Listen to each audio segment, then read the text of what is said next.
ሰላም ጤና ይስጥልኝ ክቡራትና ክቡራን ውድ የዩቲዩብ ቤተሰቦች እንደምን አላችሁ? ዛሬ እንግዲህ በዚህ ቪዲዮ ላይ የምንመለከተው ስለ ሶስተኛውና የመጨረሻው የእርግዝና ምዕራፍ ነው። ይሄ ምዕራፍ እንግዲህ የእርግዝና ጉዞ ማብቂያና ልጃችሁን መገናኘቱን የምትናፍቁበት የመጀመሪያው ምዕራፍ ነው ማለት ነው። እንግዲህ ሶስተኛው የእርግዝና ምዕራፍ በእንግሊዝኛው ሰርድ ትራይምስተር የምንለው እንግዲህ ከ28ኛ ሳምንት ጀምሮ እስከ ወሊድ ማለትም እስከ 40ኛው ሳምንት አካባቢ ድረስ ያለውን ጊዜ የሚያጠቃልል ነው። በወራት ስናየው እንግዲህ ከሰባተኛ ጀምሮ ያለው ወር ማለት ነው። 7፣ 8፣ 9 ያሉት 3 ወራት ነው ማለት ነው። እናም በዚህ ቪዲዮ ላይ እንግዲህ በእነዚህ ጊዜያት ልታደርጓቸው የሚገቡ ጥንቃቄዎች፣ አመጋገባችሁን ምን ማድረግ አለባችሁ፣ እንዲሁም የልጁ ሁኔታ ምን ይመስላል የሚለውን በተለይም ስለ እንቅስቃሴውና አጠቃላይ የልጁ ጤንነትን የምናይ ይሆናል ማለት ነው።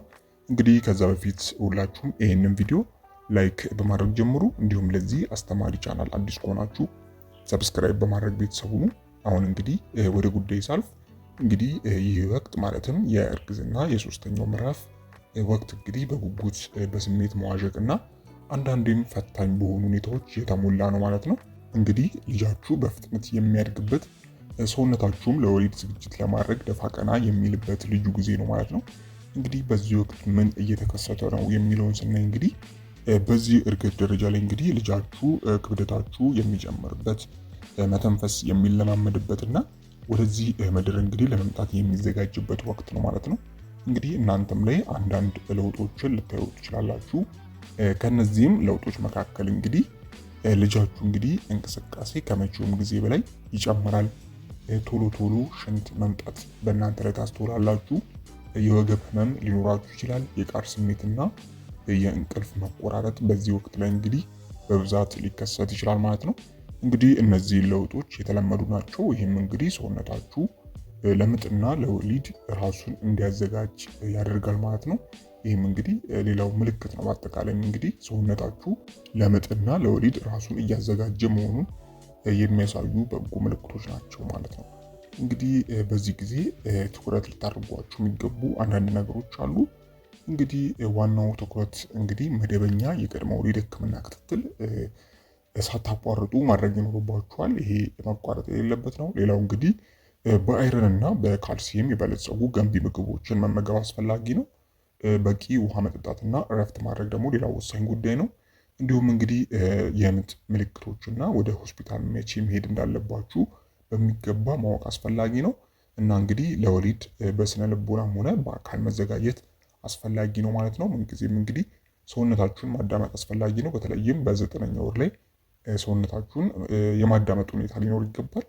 የእግር እብጠት፣ የትንፋሽ ማጠርና የድካም ስሜት ሊኖሩም ይችላሉ። ነገር ግን የሚከተሉት ምልክቶች ከታያችሁ በአስቸኳይ ወደ ሕክምና ተቋም መሄድ ይኖርባችኋል ማለት ነው። ማለትም በመጨረሻዎቹ ወራት በ7፣ በ8፣ በ9ኛ ወር ላይ አንዳንድ ጥንቃቄ ስታዩ ቶሎ ወደ ሐኪም ጋር መሄድ ያለባችሁ አሉ። ከዚህ ውስጥም እንግዲህ ከፍተኛ የራስ ምታት ነው።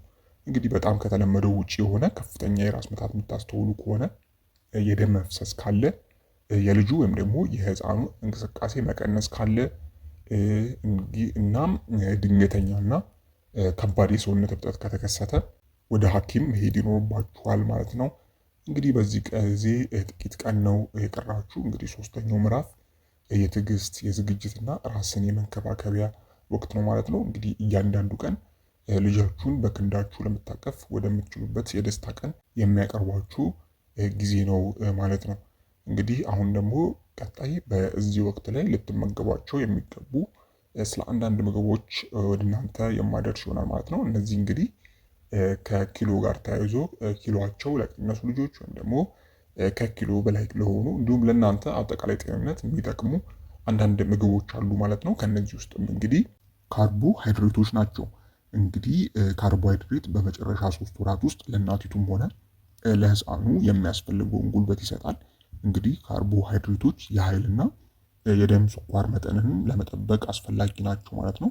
ለእነዚህ ምሳሌዎች እንግዲህ ቡናማ ሩዝ፣ አጃ፣ ሙሉ ስንዴ ዳቦና ስኳር ድንች አሪፍ የካርቦሃይድሬት ምንጮች ናቸው ማለት ነው። ሌላው እንግዲህ ፕሮቲኖችን ማግኘት አለባችሁ።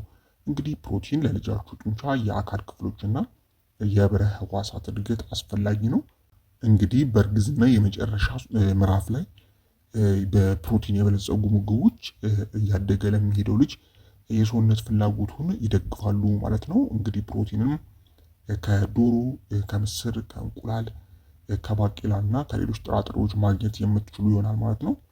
ሌላው እንግዲህ ቅጠላማ የሆኑ አረንጓዴ አትክልቶች ናቸው ማለት ነው። እንግዲህ እነዚህ አረንጓዴ አትክልቶች በአይረን፣ ካልሲየም፣ ፎሊክ አሲድ እና በፋይበር የበለጸጉ ናቸው። እነዚህን ንጥረ ነገሮችን ማግኘት እንግዲህ ከእርግዝና ጋር በተያያዘ ድካምን ለመቀነስ እና የህፃኑን አጥንት እድገት ለመደገፍ አስፈላጊ ናቸው ማለት ነው። እነዚህም እንግዲህ ጎመን፣ ስፒናች፣ ብሮኮሊ፣ ቡልጎሪያ፣ ፔፐር፣ ካሮት እና የተለያዩ ቅጠላቅጠሎች እንደ ሰላጣ ያሉ በዚህም የሚካተቱ ይሆናል ማለት ነው። ሌላው እንግዲህ የወተት ተዋጽኦች ናቸው። እንግዲህ የወተት ምርቶች ለልጃችሁ አጥንትና ጥርሶች ካልሲየምን፣ ፕሮቲን እና ሌሎች ጠቃሚ ንጥረ ነገሮችን ይሰጣል። ለእናቲቱም እንግዲህ ጉልበትን እንድታገኝ ያደርጋል። ለእናቲቱም ለህፃኑ የአጥንት ጤንነት ለመደገፍ በጣም አስፈላጊ ነው ማለት ነው። እነዚህም እንግዲህ ወተት፣ እርጎና የተለያዩ የአይብ በአጠቃላይ የወተት ተዋጽኦች የምንላቸው በዚህ ውስጥ ይካተታሉ ማለት ነው። ሌላው ጤናማ ስብ ነው። እንግዲህ ስብ ለአእምሮ እድገትና ጉልበት ወሳኝ ነው። ኦሜጋ ስሪ ፋቲ አሲድ ደግሞ እንግዲህ በፅንሱ ላይ የአእምሮ እድገት ውስጣዊ መሰረታዊ ሚናን የሚጫወት ይሆናል ማለት ነው። ከእነዚህ ውስጥም እንግዲህ አቮካዶ፣ ለውዝ፣ የወይራ ዘይት፣ የቺያ ዘሮች እና እንደ ሳልሞን ያሉ የሰባ ሰዎች በጣም ጠቃሚ ናቸው ማለት ነው። ሌላው ፍራፍሬ ነው። እንግዲህ ፍራፍሬዎች በቪታሚኖች፣ አንቲኦክሲደንቶች እና እርጥበት አዘል ናቸው። እንግዲህ በእርግዝና ወቅት ላይ ሰውነታችሁን ለመደገፍ እና ጤናማ እና ጣፋጭ ለማግኘት እንግዲህ ወሳኝ ናቸው ማለት ነው። ፍራፍሬዎች እንደ ቤሪስ ፍሬ ማለትም እንጆሪ፣ ሙዝ፣ ብርቱካን፣ ፖም፣ ፒር እና ማንጎ ያሉ ፍራፍሬዎች እጅግ ጠቃሚ ናቸው ማለት ነው። በመጨረሻም እንግዲህ ውሃ ነው።